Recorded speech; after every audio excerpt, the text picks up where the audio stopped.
Yeah.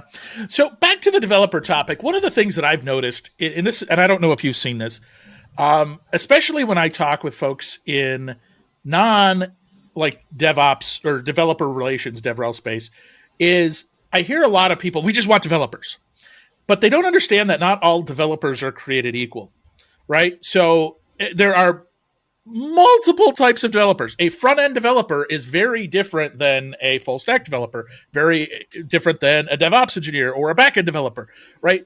Different levels of developers.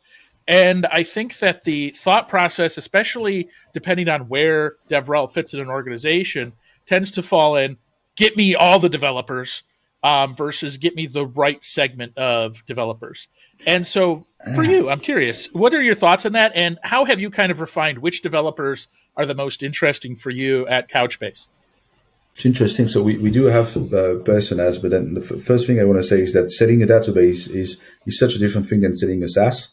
Because it's such a sticky choice when people choose a database that it doesn't matter. Like I understand the bottom top approach that in theory gives you grassroots adoption, and then you take the middle layer in a sandwich with the C level because your sales go and talk to ideally to the C level, and then you take the middle management layer that doesn't like change. That's usually what happens. I'm almost a middle manager as well, so not going to say too much bad thing about this.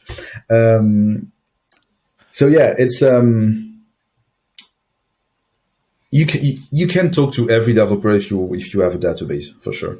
But we want to. We have 4 different personas that we are refining as we go. But we started with those 4. We used to have basically architects and sysadmin DBAs, a good old target basically, and then developers. What do we do? As everybody uses a database? Not really. I mean, it depends because the reason we've made those personas is not necessarily for DevRel, it's for the rest of the company. It's for marketing mostly. How do you nurture your leads? How do you select your leads? How do you qualify them? Those people. And there's so many different job titles in developers that your personas sort of have to engulf some of those.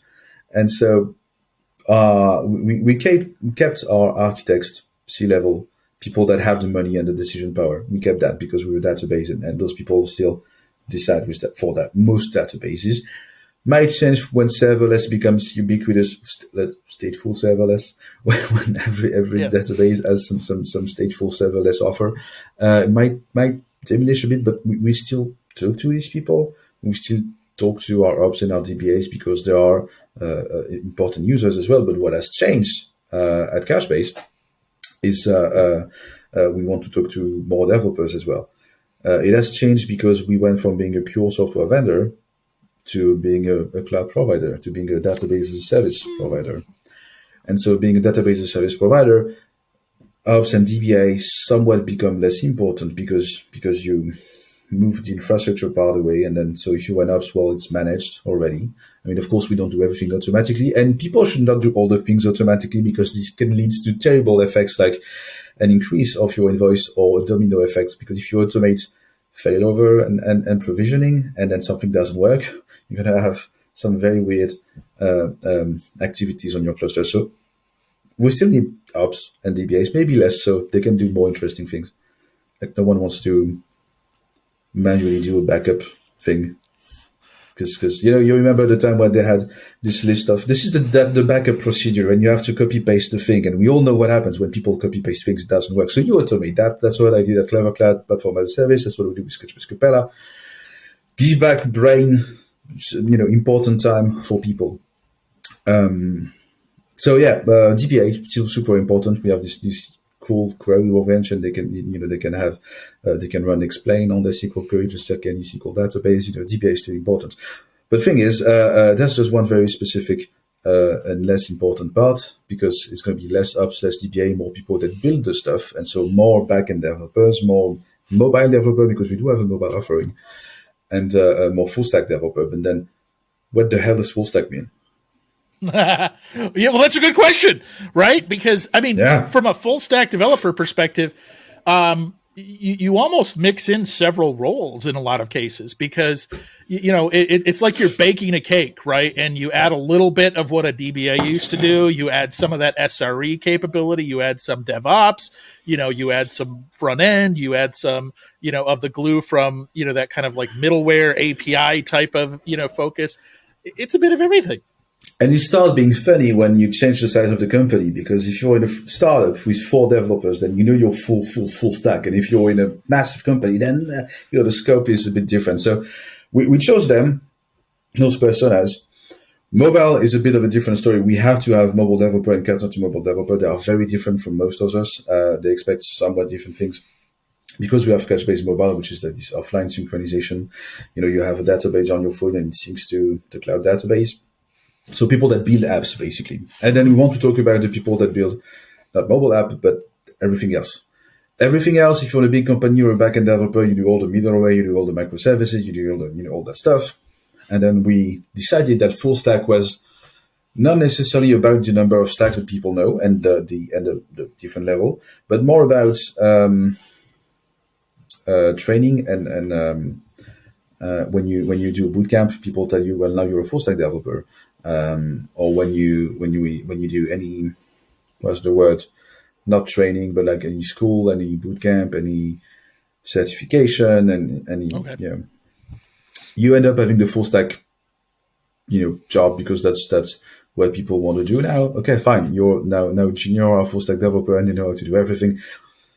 I mean, at least they've seen how to do most of the things. They're not necessarily expert in that, and that's fine. Our goal as developers is to stay at school for the rest of our developer career. So I'm okay with that. I'm okay with people saying, I've seen a little bit of everything and I know you still have to learn on the job, and that's fine. And we'll help you learn on that. So we're going to have, because it's not there yet, but we want to have a very strong focus on education, on entry level education at Couchbase, just to take those full stack developers. And there's going to be more and more of those, of them, and teach them. This is how you do basic database stuff. This is how you build apps. This is how you build things. We really want to care about what people build, because again, as a database, we are this small brick, and it's going to be an even smaller brick, because it's probably going to be abstracted by higher service value. Like if you get the success of Superbase and Firebase and all those backend as a service, all those application platform like Atlas is trying to do. I admit we're a little late on that, but we are really looking forward to doing things like this, because that's where the market goes, and this is where we need to go as well. And this is where developers go. Like I don't want to write glue anymore. I want to be efficient, and maybe that's where ChatGPT and AI will help us as well. Be more efficient. I'm not expecting it to dramatically change the way we do things. I'm expecting it to be a huge productivity boost for all the boring tasks that we have to do. And this is where it's interesting from a developer perspective. I think that it's more emphasis on making things easier and making things more collaborative with other technologies now, and more partnerships from a technical perspective. It's about, people don't think about necessarily just, choosing the database. They choose their application framework, and then does it have the right APIs? Is it easy to use with their database? If you're a React shop, how do you interact with React? If you're, Next.js, if you're, like whatever you are, you almost need to cover all of the boxes and decide. And there's so many different boxes you could have. Deciding is difficult. It's all about stacks. That's what you said. People choose stack, and you have to enable them to choose your product in their favorite stack. So what happened in Couchbase, and one of the reasons I came back is that we rebooted DevRel on the marketing. Now, the reason for that is that we had developer advocacy. They were reporting to product and engineering. And the DA team now is really focused on developer integration. Like, most of their job is to make sure that Couchbase is usable in your favorite stack. So, when is this going to be published? I'm assuming not today, but we should be announcing some cool integration tomorrow, which should be. It might actually be published tomorrow, which is today. But anyways. Right. And so, well, go on Couchbase.com and look at the latest integration that we have. But we've been working on our ODM, our Mongoose equivalent. It's called Automan. We've been working on Spring Data. We've been working on other cloud integration like Netlify. It's already online. You can Google it. We'll get us tomorrow, I think. well, today,